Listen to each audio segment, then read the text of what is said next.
7 मार्च 1971 Dhaka race course ground में शेख मुजीबुर रहमान अपने ही देश की सरकार के खिलाफ एक स्पीच देता है। चट्टग्राम, खुलना, राजशाही, रंगपुर। ये स्पीच एक लड़ाई का हिस्सा थी जो आगे जाके भारत और पाकिस्तान की वॉर में बदलने वाली थी।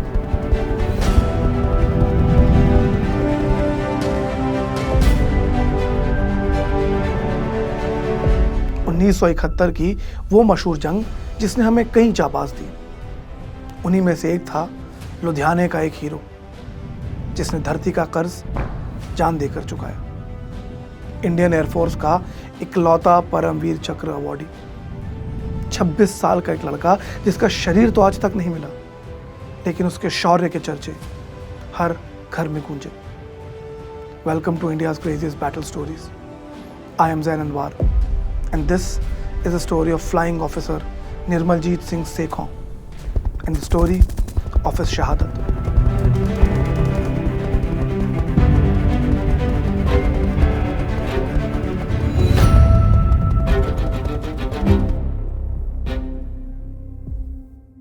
उन्नीस की जंग शुरुआत में पाकिस्तान का अंदरूनी मामला था, जहां ईस्ट और वेस्ट पाकिस्तान के बीच परसों से चीजें खराब चल रही थी। ये तो आप जानते ही होंगे कि 1947 में इंडिया के डिवीजन के बाद दो पाकिस्तान बने, पंजाबी डोमिनेटेड वेस्ट पाकिस्तान और बंगाली डोमिनेटेड ईस्ट पाकिस्तान, और इन दोनों के बीच में हजारों किलोमीटर तक फैला इंडिया। 1971 तक पाकिस्तान को बने हुए 24 साल हो चुके थे, और इन 24 सालों में ईस्ट पाकिस्तान को हमेशा सेकेंड क्लास सिटीजन्स की तरह ही ट्रीट किया गया। पॉपुलेशन वाइज ईस्ट पाकिस्तान में वेस्ट पाकिस्तान के मुकाबले ज्यादा लोग रहते थे। इकोनॉमी में ईस्ट पाकिस्तान ज्यादा कंट्रीब्यूट करता था, लेकिन इन सब का फायदा सिर्फ और सिर्फ वेस्ट पाकिस्तान को मिलता था। ये सिर्फ इकोनॉमिक एक्सप्लॉयटेशन नहीं, बल्कि कल्चरल सेपरेशन भी था। उर्दू लैंग्वेज को फोर्स किया जा रहा था। पंजाबी और Urdu was dominating Bengali language and culture, और इसी को अपनी आवाज बनाई ईस्ट पाकिस्तान के एक नेता मुजीबुर रहमान ने। 1970 में जनरल इलेक्शंस हुए, the biggest ever in Pakistan. Mujib की पार्टी अवामी लीग ने लैंडस्लाइड विक्ट्री हासिल की, 167 out of 313 seats.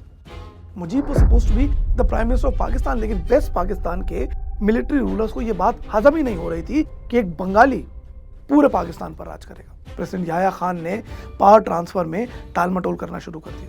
Every day a new reason to not let Mujib take the chair. East Pakistan, जहां लोग पहले ही पाकिस्तान की नाइंसाफियों से नाराज थे, started getting agitated. प्रोटेस्ट की लहर चल पड़ी, स्ट्राइक्स हो रही थी, पूरा आंदोलन मोमेंटम पकड़ रहा था। और फिर 7 मार्च को मुजीब ने पब्लिक को एड्रेस किया।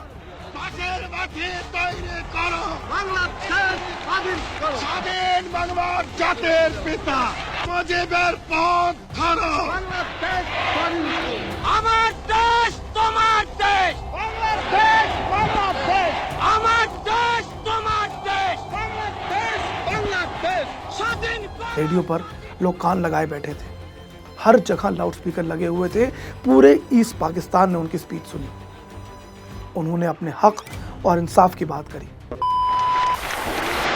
এবারে সংগ্রাম আমাদের মুক্তির সংগ্রাম, এবারে সংগ্রাম স্বাধীনতার সংগ্রাম।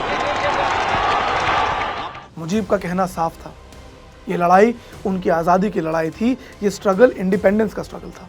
जब स्पीच खत्म हुई तो पूरा ग्राउंड तालियों से गूंज रहा था। लोग हवा में जय बांग्ला के नारे लगा रहे थे। मुजीब ने यह कह दिया था कि इस बार की लड़ाई आर या पार की लड़ाई थी। मुजीब की स्पीच के बाद वेस्ट पाकिस्तान के मिलिट्री और पॉलिटिकल लीडरशिप में पैनिक फैल गया था। ईस्ट पाकिस्तान का अलग होना पाकिस्तान को बर्दाश्त ही नहीं था। तब जनरल टिक्का खान को ईस्ट पाकिस्तान भेजा गया। उनके ऑर्डर्स बहुत सिंपल थे, रिबेलियन को क्रश करना है किसी भी कीमत पर। And what he did then was why he was called the butcher of Bengal.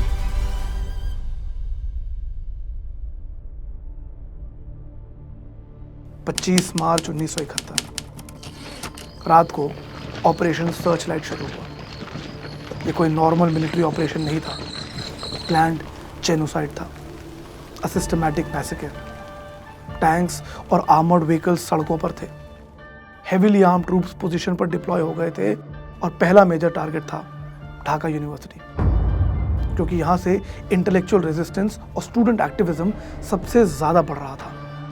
Iqbal hall और जगन्नाथ हॉल्स पर टैंक ने अटैक करना शुरू करा। स्टूडेंट्स को सोते सोते भी मारा गया। हर कोई जो बांग्लादेशी मूवमेंट का सिंपैथाइजर या सपोर्टर था उसको मार गिराया गया। इसी वजह से हिंदू पॉपुलेटेड एरियाज को स्पेसिफिकली टारगेट किया गया। शंकरी बाजार, जहां सदियों से आर्टिजन्स काम करते आए थे, वहां की शॉप्स को तोड़ दिया गया, मंदिरों को डिस्ट्रॉय करा गया। औरतों के साथ जो किया गया वो बताने लायक भी नहीं था। उसी रात मुजीब को अरेस्ट कर लिया गया। उन्हें वेस्ट पाकिस्तान ले जाकर जेल में बंद कर दिया गया। अगली सुबह ढाका में कर्फ्यू था, लेकिन रात में जो कुछ हुआ था वो किसी से छुपा नहीं था। सड़कों पर लाशें पड़ी थी, इमारतों से धुआं उठ रहा था, पूरा ढाका खून से ढका हुआ था। रेडियो पाकिस्तान ने अनाउंसमेंट किया, Law and order situation has been brought under control. Miscreants have been dealt with firmly. लेकिन ये झूठ था। सिचुएशन अंडर कंट्रोल नहीं थी, क्योंकि ये तो बस शुरुआत थी एक लंबी और खूनी लड़ाई की।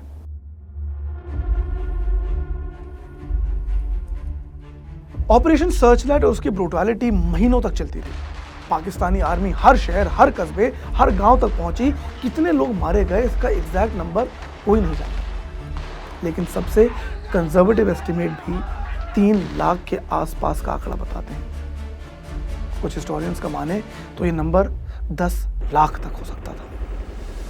इतनी भयंकर वायलेंस के बाद लोगों के पास भाग निकलने के अलावा कोई रास्ता नहीं बचा था। हजारों से शुरू हुआ सिलसिला जल्द ही लाखों रेफ्यूजीज तक पहुंच गया। उन सब की मंजिल और उम्मीद थी इंडिया। बच्चे, बूढ़े, औरतें पैदल चलते हुए अपने घर, जमीन, पूरी जिंदगी पीछे छोड़कर बॉर्डर क्रॉस कर रहे थे।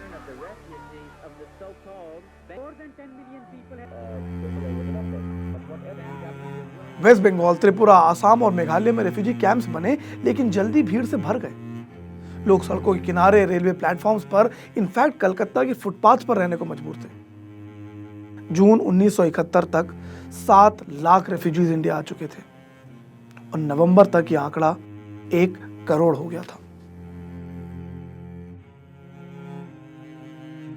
1 करोड़ लोग, 1 करोड़ लोग कोई छोटी संख्या नहीं होती।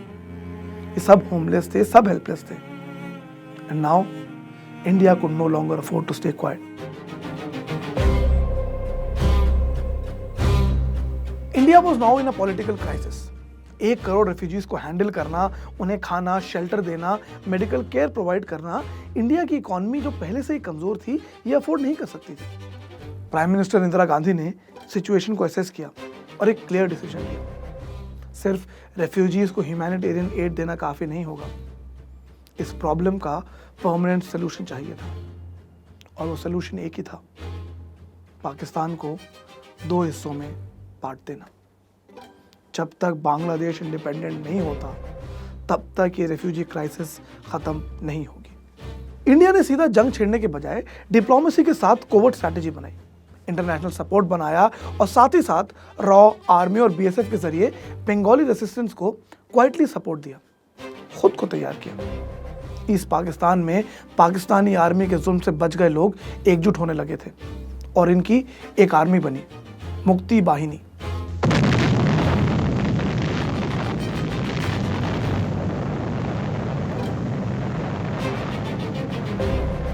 ज्यादातर नौजवान, कुछ तो सिर्फ टीनेजर्स जो बदला नहीं बल्कि अपनी वतन और इज्जत के लिए लड़ना चाहते थे। इंडिया ने उन्हें बॉर्डर के पास सीक्रेट कैंप्स में गुरिल्ला ट्रेनिंग दी, मॉडर्न हथियार और वॉरफेयर टैक्टिक्स सिखाए, उनको एक ऑर्गेनाइज मिलिशिया में बदल दिया। अप्रैल 1971 से मुक्ति बाहिनी ने रात के अंधेरे में पाकिस्तान पोस्ट पर हिट एंड रन रेड शुरू कर दी, सप्लाई लाइन्स तोड़ दी, कम्युनिकेशन टावर्स उड़ा दिए। ये गुरिल्ला अटैक्स इतने अनप्रेडिक्टेबल थे कि पाकिस्तान आर्मी को समझ ही नहीं आ रहा था कि दुश्मन कहां से आ रहा है और उसको कैसे रोका जाए। वहीं इंडियन आर्मी भी धीरे धीरे वॉर में इन्वॉल्व होने लगी थी। बॉर्डर पर छोटी छोटी झड़पें होने लगी थी, टेंशन दिन ब दिन बढ़ता जा रहा था। पाकिस्तान को अभी आभास हो चुका था कि भारत बांग्लादेश की मदद कर रहा है और इससे पहले भारत उनको और नुकसान पहुंचाए, उन्होंने इंडिया पे प्रीएम्प्टिव स्ट्राइक्स करना शुरू कर दिए। 3 दिसंबर 1971 पाकिस्तानी एयरफोर्स ने ऑपरेशन चंगेज़ खान लॉन्च किया। ये इसराइल की 6 डे वॉर स्ट्रैटेजी की कॉपी थी, जिसमें उन्होंने 1967 में इजिप्शियन एयरफोर्स को ग्राउंड पर ही डिस्ट्रॉय कर दिया था। पाकिस्तानी प्लान सिंपल था, 11 इंडियन एयरबेसेस पर एक साथ अटैक करना। सरप्राइज का एलिमेंट होगा, हेवी बॉम्बिंग होगी, मैक्सिमम डैमेज होगा। ऑन पेपर प्लान एकदम सॉलिड था, सिवाय एक डिटेल के, they were messing with the Indian Air Force. IAF इस पॉसिबिलिटी के लिए प्रिपेयर्ड थी। जब पाकिस्तानी प्लेन्स आए तो उन्हें उम्मीद से कहीं ज़्यादा हैवी रेजिस्टेंस मिला। कुछ बॉम्ब्स रनवे पर लगे ज़रूर, कुछ एयरक्राफ्ट को डैमेज भी हुआ, लेकिन वो मैसिव डिस्ट्रक्शन नहीं हुआ जो पाकिस्तान चाहता था। उल्टा पाकिस्तान के 4 एयरक्राफ्ट्स भारतीय सेनाओं ने ध्वस्त कर दिए। रात को ठीक 9 बजे प्राइम मिनिस्टर इंदिरा गांधी ने पूरे देश को एड्रेस किया। रेडियो पर उनकी आवाज़ गूंजने लगी। कुछ ही घंटे पहले करीब 5:30 बजे शाम के 3 दिसंबर को पाकिस्तान ने हमारे ऊपर एक हमला किया। पाकिस्तानी हवाई जहाज़ों ने हमारे अमृतसर, पठानकोट, श्रीनगर, अवंतीपुर, उत्तरलाई, जोधपुर, अंबाला और आगरे के हवाई अड्डों पर बमबाजी की। The war was now on. उसी रात इंडियन एयरफोर्स ने massive counter attack operation launch किया।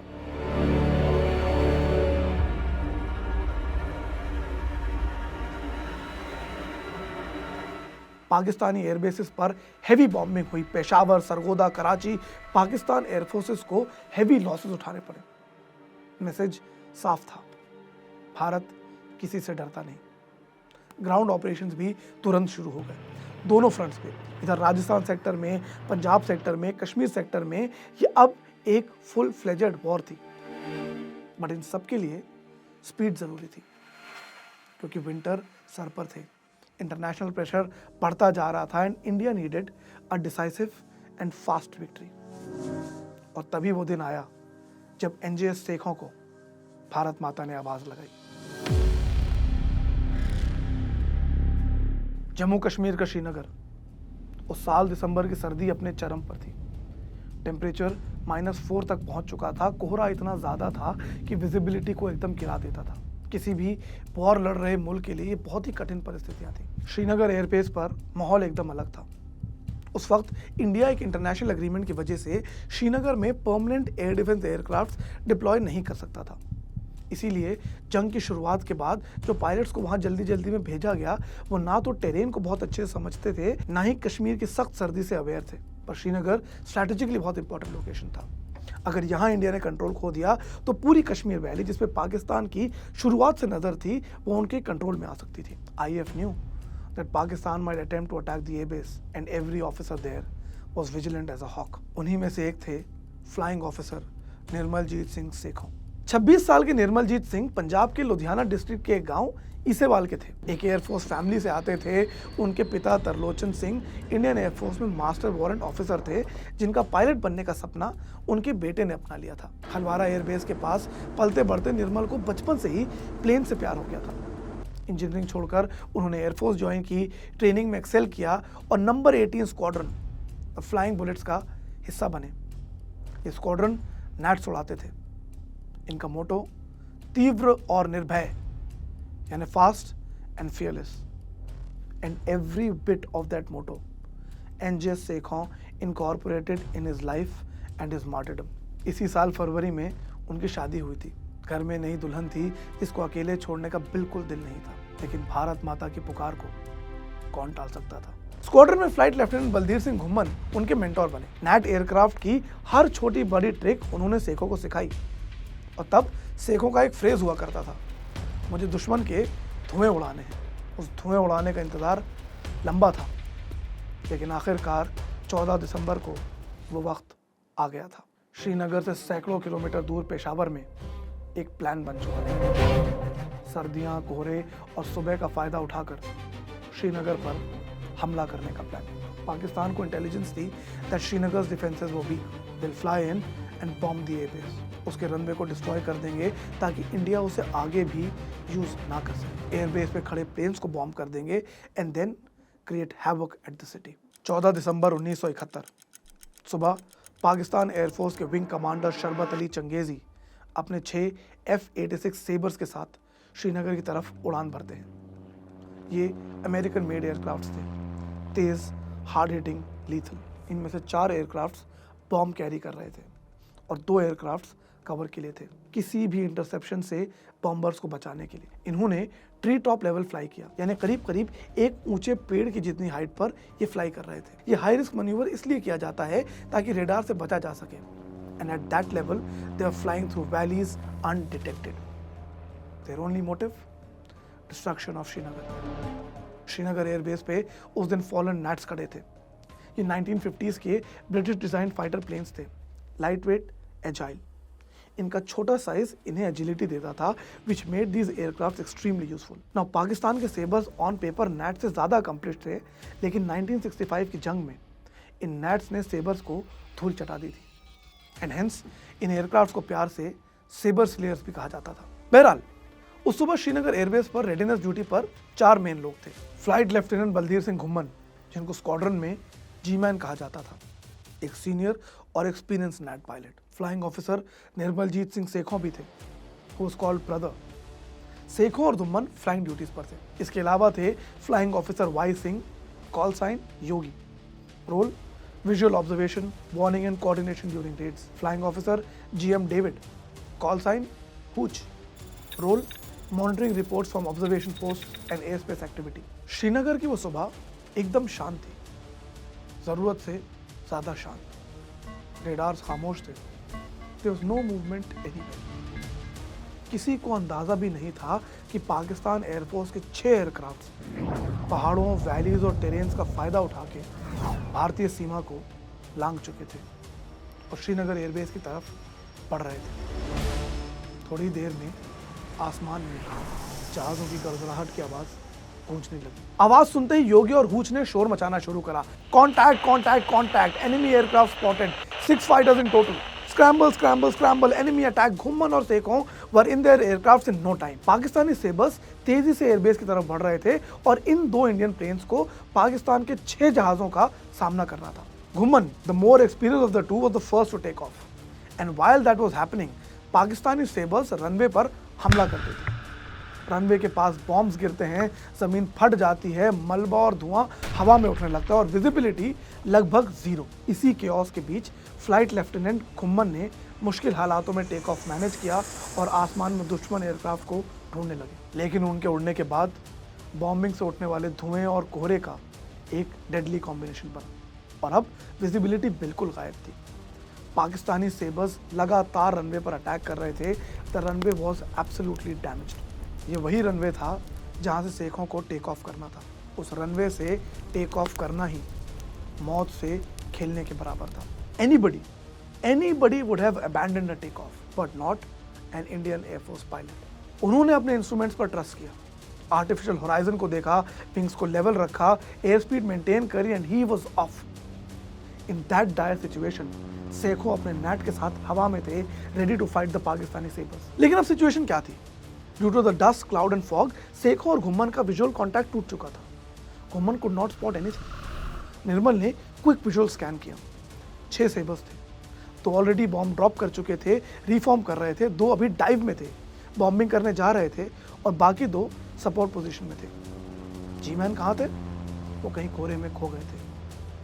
What that meant was, Sekhon इस बैटल में एकदम अकेले थे। 6 पाकिस्तानी सेबर्स के सामने एक Hindustani Gnat. 6 versus 1, the odds were impossible. कोई भी सेन पायलट इस सिचुएशन में एंगेज नहीं करता, लेकिन निर्मल का दिमाग कुछ और सोच रहा था। निर्मल को दुश्मन के धुएं उड़ाने थे। आउटनंबर्ड होते हुए भी फ्लाइंग ऑफिसर निर्मलजीत सिंह सेखों ने डिसएंगेज करने के बजाय लड़ने का फैसला किया। 6 versus 1, Sekhon was going in a battle with the stakes were highly against him. उन्होंने उन पाकिस्तानी सेबर्स को एंगेज किया जो बॉम्बिंग के बाद रिफॉर्म कर रहे थे। ये वो पल था जब एनिमी एयरक्राफ्ट सबसे ज्यादा वल्नरेबल होते हैं। धुएं को चीरते हुए निर्मल के नेट ने एक शार्प हाई स्पीड टर्न लिया और सीधा उस फॉर्मेशन की तरफ बढ़े। सेबर्स ने इस जहाज को उनके पीछे आते देख के रिएक्ट करा। Now there was a proper dog fight in the sky of Srinagar. Nirmal का Gnat was chasing the Pakistani sabers. Distance तेजी से कम हो रहा था. Sekhon was waiting for the perfect moment to release his guns. And then it happened. Gun sight lock हुआ, altitude match करा and in a split second Sekhon के Gnat से 30 mm के कैनन्स फायर हुए. ट्रेसर राउंड्स हवा में चमकने लगे. वो फायरिंग एकदम सटीक थी and within a breath he hit the sabres. एक सेबर पर डायरेक्ट हिट्स लगे, प्लेन से काला धुआं निकलता दिखाई दिया and the plane started going down. 1 out 5 to गो. निर्मल ने तुरंत दूसरे एयरक्राफ्ट को एंगेज किया. Similar tactics and within no time, इससे पहले कि पाकिस्तानी सेबर्स समझ भी पाते कि क्या हो रहा है, Sekhon's Gnat was all over them. Again a round of bullet, another hit. दूसरे सेबर को भी नुकसान पहुंचाया. Black smoke emerge from the plane and the pilot immediately retracted. वो जहाज श्रीनगर से दूर रजौरी सेक्टर की तरफ मुड़ा. Disengaged and out of the fight. 2 out, now 4 to go. Srinagar airbase को खत्म करने के मंसूबे से आए Pakistani Sabres were now shell shocked. लुधियाने का एक 26 साल का लड़का उनके धुएं उड़ा चुका था. मिशन कमांडर चंगेजी जान चुका था that this was no ordinary pilot. उन्होंने अपने टीम को ऑर्डर दिया कि सारे एयरक्राफ्ट्स को एक साथ इस नैट पर कंसंट्रेट करना था. अब डॉग फाइट का दूसरा पार्ट शुरू हुआ. ट्री टॉप लेवल पर, कश्मीर के पहाड़ों के बीच. कश्मीर का टेरेन, लो विजिबिलिटी और low altitude flying was a deadly combination for any pilot. एक छोटी सी गलती भी जान ले सकती थी, लेकिन यही नैट की एजिलिटी का फायदा था.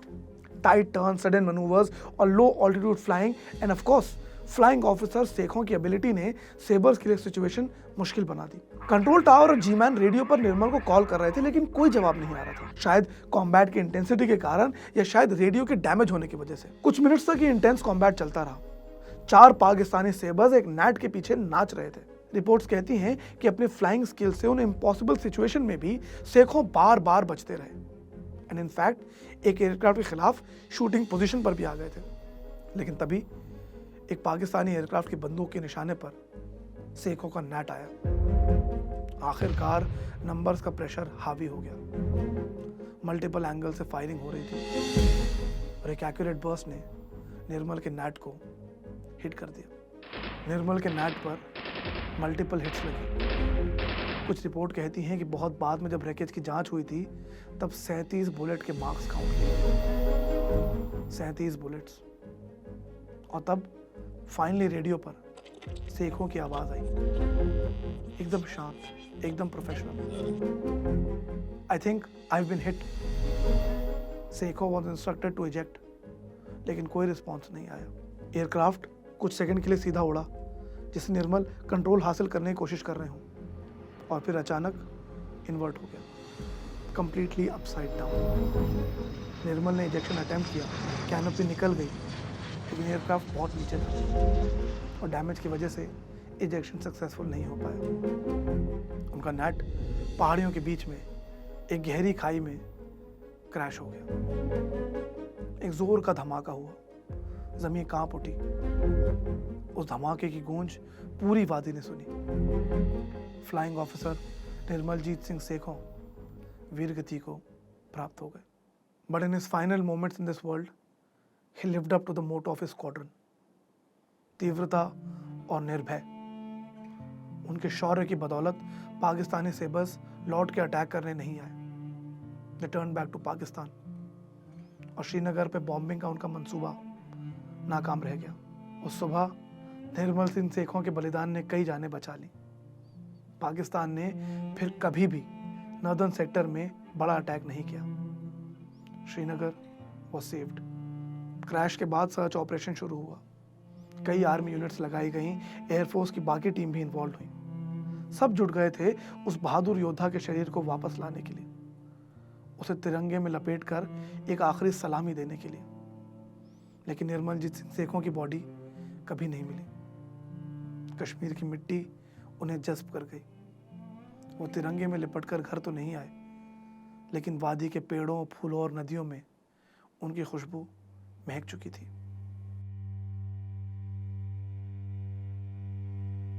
दो दिन बाद पाकिस्तान ने सरेंडर कर दिया. जंग खत्म हो गई. महीने भर बाद रिपब्लिक डे आया. प्रेसिडेंट वीवी गिरी ने 4 परमवीर चक्र दिए, सब पॉस्थमस, मरणोपरांत. फ्लाइंग ऑफिसर निर्मल इंडियन एयरफोर्स के पहले और अब तक के इकलौते परमवीर चक्र विनर बने. उनका अवार्ड लेने उनके पिता तरलोचन सिंह, उनकी मां हरबंस कौर और उनकी पत्नी मंजीत भी आई। वही मंजीत जो शादी के 10 महीने बाद ही विधवा हो गई थी। इस परिवार के सपने टूट चुके थे, लेकिन सर गर्व से ऊंचा था। दिल खोखला सही, लेकिन सीना गुरूर से चौड़ा था। पंजाब का एक और लाल अपने देश पर कुर्बान हो चुका था। मुल्क ने उनकी शहादत को भुलाया नहीं। 1985 में एक मरीन टैंकर बना जिसका नाम रखा गया flying officer Nirmaljit Singh Sekhon PVC. Ludhiana में उनका एक स्टैचू लगाया गया, साथ में ही एक पुराना नेट भी रखा गया। आईएफ म्यूजियम पालम में आज भी उनका स्टैचू है। साल 2000 में उनके नाम का एक पोस्टल स्टैंप इशू हुआ। 1988 में दूरदर्शन ने एक सीरीज बनाई परमवीर चक्र, उसमें एक एपिसोड उनका भी था। बॉर्डर 2 में दिलजीत दोसांझ ने निर्मल का ही रोल प्ले किया। निर्मल के शौर्य को दुश्मन ने भी माना। पाकिस्तान एयरफोर्स के एयर कॉमोडोर कैसर तुफैल ने अपनी किताब में इस लड़ाई का डिटेल विवरण करा है। एक और पायलट सलीम बेग मिर्ज़ा ने भी इनके ऊपर एक आर्टिकल लिखा। बेग वही पायलट थे जिन्होंने निर्मल को शूट किया था। Flying officer Nirmaljit Singh Sekhon PVC की कहानी देश के उन हजारों जाबाजों में से एक कहानी है। निर्मलजीत सिंह सेखों एक ऐसा नाम बन गया जो आसमान पर लिखा गया, एक ऐसा नाम जो कभी नहीं मिट सकता था। ये कहानी एक ऐसे नौजवान की कहानी थी जिसने सपनों से पहले वतन को चुना, दुश्मन के सामने डटे रहकर आखिरी सांस तक लड़ने को चुना। उन्होंने ये साबित कर दिया कि कुछ लोग मरते नहीं, वो इतिहास बन जाते हैं। मगर इस वीरता के पीछे एक परिवार भी था जो 14 दिसंबर के उस नामुराद दिन अंधेरे में डूब गया। जिस पिता की छाती गर्व से चौड़ी तो थी, लेकिन उसी सीने में एक खालीपन भी था। एक माँ की गोद थी जिसमें उसका लाडला इत्मीनान से लेटा करता था, वो सिर्फ सूनी रह गई। और फिर मंजीत कौर, वो लाइफ पार्टनर जिसके हाथों की मेहंदी अभी फीकी भी नहीं पड़ी थी, जिसकी शादी को सिर्फ 10 महीने हुए थे। उसके तमाम अरमानों पर पानी फिर चुका था। उसका साथी, उसकी मोहब्बत ने इस बार उड़ान भरी तो धरती पर कभी लौटा ही नहीं, किसी और ही दुनिया में चला गया। जंग चाहे जीत दे या हार, वो किसी ना किसी आंगन से हंसी छीन कर ही जाती है। एक फौजी को अमर ज़रूर बना देती है, लेकिन उसके पीछे तड़पने के लिए छूट जाता है एक भरपूर परिवार।